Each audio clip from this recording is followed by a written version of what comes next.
یہ تو طے ہے کہ امریکہ ایران جنگ آخر کار ختم ہونی ہے اور بہرحال امن قائم ہونا ہے، مگر 2 مہینے سے جاری اس جنگ نے پوری دنیا کی اکانومی کا تیل نکال دیا ہے۔ جی ہاں، تیل جو صرف فیول نہیں بلکہ وہ بنیادی فورس ہے جو ہر انڈسٹریل ایکٹیویٹی، ٹرانسپورٹ سسٹم اور ملک کی اکانومی کو انرجائزڈ رکھتا ہے، جس کی قیمت میں ذرا سا اتار چڑھاؤ بھی پوری دنیا کی معیشت کو ہلا دیتا ہے۔ یاد رہے کہ ایران امریکہ جنگ سے پہلے برینٹ کروڈ $70 پر بیرل تھا، جو آج تقریباً $117 تک پہنچ چکا ہے۔ یہی وجہ ہے کہ آج پوری دنیا آسمان چھوتی گلوبل آئل پرائسز پر سر پکڑ کے بیٹھی ہے، مگر یہ تکلیف عارضی ہے۔ تمام ایکسپرٹس متفق ہیں کہ اس سال یہ صورتحال یکسر بدل جائے گی، اس سال کے آخر تک اور اگلے سال کے پہلے کوارٹر تک، بلکہ عین ممکن ہے کہ تیل کی قیمتیں آج کے مقابلے میں آدھی رہ جائیں۔ جی ہاں، آدھی ہو جائیں گی۔ صبر سے بیٹھے رہیے۔ آج کے شو کے ذریعے آج میں آپ کو سمجھاؤں گا کہ ایسا کیوں ہونے والا ہے۔ دراصل کل دنیا کے نقشے پر ایک بڑی تبدیلی رونما ہوئی ہے جب متحدہ عرب امارات نے گزشتہ روز باضابطہ طور پر تیل پیدا کرنے والے ممالک کی تنظیم اوپیک چھوڑنے کا اعلان کیا اور ایک دھماکہ ہوا ہے۔ This decision has been taken after a very careful and long review of our policies and strategies. We have investors who have invested in the UAE in raising our capacity that we want to reach 5 million by 2027. We believe that having the freedom to take the decision and acting as a responsible producer to do our part of balancing the market is something that we can do it better alone. The consumers are living a very tough time, not having the resources. The price of everything is going up because of the closure. We need to be on the sides of the consumer and to ensure that we do as a country wherever we can to help the world. International energy agency کے numbers کے مطابق you اے ای کے نکل جانے سے OPEC کی total production capacity تقریباً 13% کم ہو جاتی ہے، جس سے اس تنظیم کی مارکیٹ کو ریگولیٹ کرنے کی صلاحیت بری طرح سے متاثر ہوئی ہے۔ یہ کوئی معمولی بات نہیں بلکہ ایک ایسے طوفان کا پیش خیمہ ہے جو گلوبل مارکیٹ میں تیل کی قیمتوں کو $50 فی بیرل تک لا سکتا ہے۔ اتنی تیزی سے قیمتیں نیچے آ سکتی ہیں، ٹائم لگے گا لیکن بہرحال ہو سکتا ہے۔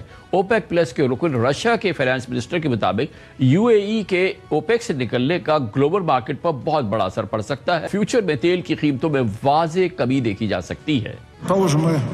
متحدہ عرب امارات اوپیک سے الگ ہو رہا ہے، اس کا کیا مطلب ہے؟ اس کا مطلب یہ ہے کہ یو اے ای اپنی پروڈکشن کیپیسٹی کے مطابق جتنا چاہے تیل پیدا کر سکے گا اور اسے مارکیٹ میں ریلیز کر سکے گا۔ آج مارکیٹ کو اسٹریٹ آف ہارموز میں ٹرانزٹ کی صورتحال کی وجہ سے محدود کیا جا رہا ہے، لیکن کل کیا ہوگا اگر اوپیک ممالک اپنی پالیسیاں غیر مربوط طریقے سے چلائیں اور پروڈکشن کیپیسٹی کے مطابق یا اپنی مرضی کے مطابق جتنا چاہے تیل پیدا کریں؟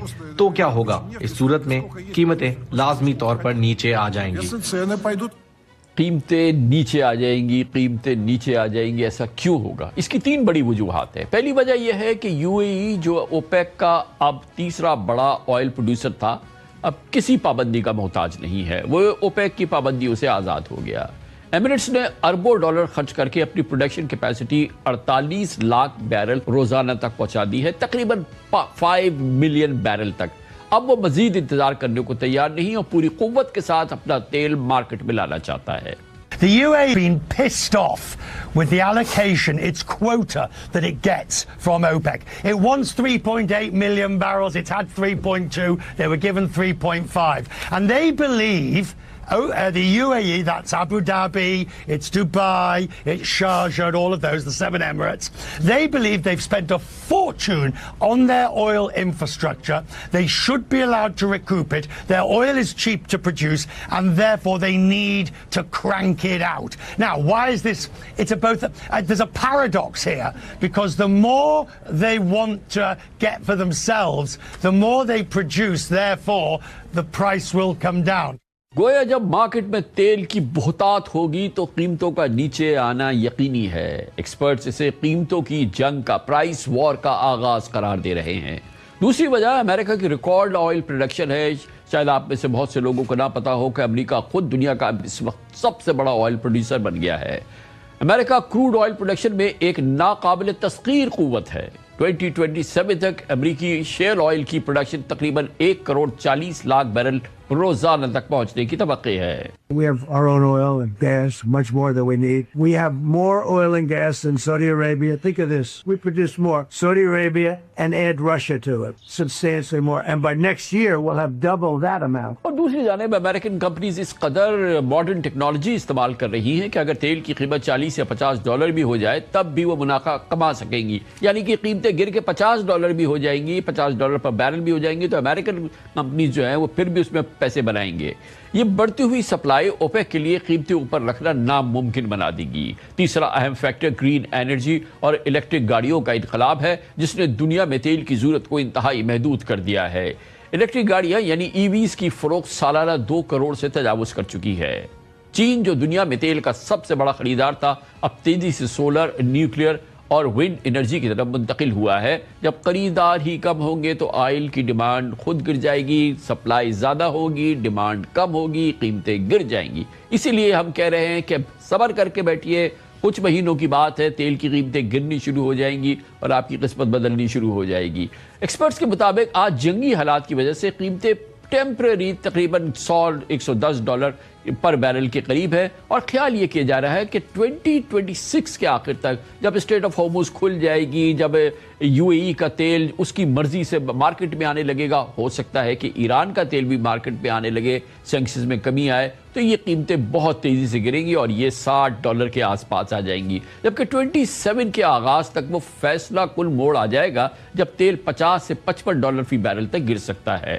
مختصراً یہ کہ اوپیک سے UAE کی علیحدگی, امریکہ کی بے پناہ پروڈکشن اور دنیا کا انوائرمنٹ فرینڈلی انرجی کی طرف جھکاؤ مل کر تیل کی قیمتوں کو اس دور کو ختم کرنے, تیل کی قیمتوں کے اس دور کو, یعنی کہ جو بہت زیادہ قیمت والا دور تھا, یعنی کہ جیسے کہ آج ہے جس کے ہم عادی تھے, وہ ختم ہوگا. صارفین کے لیے, کنزیومرز کے لیے یہ خوشخبری ہے, لیکن تیل پر ڈیپینڈ کرنے والے ممالک کے لیے یہ ایک بڑا خطرہ ہے. امیر ممالک, تیل کی قوت پہ جو ممالک بے پناہ امیر ہو گئے ہیں, ان کی ظاہر ہے کہ عمارت یا ان کی جو یہ سب سے بڑا جو ذریعہ ہے ان کے سرمایہ کا, وہ اس کے لیے ایک بڑا رسک ہے. جو ایک طرف گلوبل مارکیٹ میں پرائس پریشر کا اس وقت سامنا ہے اور یہ صورتحال یقینی طور پہ بدلنے جاری ہے, دوسری طرف اسٹریٹ آف ہارمز کی ناکہ بندی کی وجہ سے سپلائی اور پروڈکشن میں رکاوٹوں کا یہ ممالک شکار ہے, جو کہ اب اس وقت کی یہ صورتحال ہے. اس کی وجہ یہ ہے کہ پریزیڈنٹ ٹرمپ بضد ہیں کہ ایران کی نااہلی طویل عرصے تک جاری رکھی جائے یا ان کی طویل عرصے تک ناکہ بندی کو برقرار رکھا جائے. آج وال اسٹریٹ جرنل نے رپورٹ کیا ہے کہ پیر کو سچویشن روم میں ہونے والی میٹنگ میں پریزیڈنٹ ٹرمپ نے ایڈوائزرز کو ایران کی اکانومی اور آئل ایکسپورٹس پر پریشر جاری رکھنے کی ہدایت کی. ٹرمپ کا کہنا ہے کہ وہ دوبارہ بامبنگ یا کانفلکٹ سے پیچھے ہٹنے کے مقابلے میں بلاکیڈ زیادہ محفوظ آپشن سمجھتے ہیں, لیکن یہ صورتحال زیادہ دیر قائم نہیں رہے گی کیونکہ بلاکیڈ جاری رہنے سے امریکہ میں گیسولین پرائسز پچھلے 4 سال کی بلند ترین سطح تقریباً $4.20 فی گیلن تک پہنچ چکی ہیں.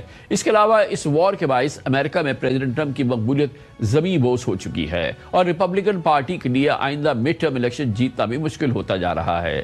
اس تمام صورتحال میں ہم پاکستانیوں کے لیے ایک اچھی خبر ہے, خوشائند بات ہے کہ گلوبل آئل پرائسز بنا کمی, جو کہ اس سال کے آخر اگلے سال کے پہلے کوارٹر تک ہوگی, پاکستان کی اکانومی کے لیے ایک معاشی سہولت بن سکتی ہے. پاکستان اپنی ضرورت کا 80% سے زائد تیل امپورٹ کرتا ہے. اگر گلوبل آئل پرائسز $50 تک گر جاتی ہے تو پاکستان کا سالانہ امپورٹ بل بھی $4 سے $5 ارب بچت دے سکتا ہے, جس سے فارن ایکسچینج ریزروز پہ پریشر کم ہو سکتا ہے. دوسری جانب پیٹرول اور ڈیزل سستا ہونے سے ٹرانسپورٹ اخراجات کم ہوں گے, جس کا براہ راست اثر اشیاء خردلوش کی قیمتوں پر پڑے گا.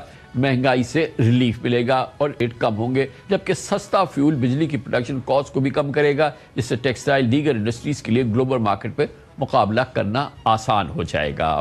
یہ پوری صورتحال ہے, منظرنامہ ہے, اور اس کا ہم ایک ماہرانہ پاکستانی جائزہ لینے کے لیے ہم جو بیسٹ پاسبل اس سلسلے میں انپٹ لے سکتے تھے, انالیسس لے سکتے ہیں, اس کے لیے ہم نے دعوت دی ہے. ہمارے ساتھ موجود ہے پاکستان کے سابق وزیر اعظم اور طویل عرصے پاکستان کے پیٹرولیم منسٹر رہ چکے محترم شاہد خاقان عباسی کو. بہت بہت شکریہ عباسی صاحب, آپ نے یہ پورا یہ منظرنامہ دیکھا.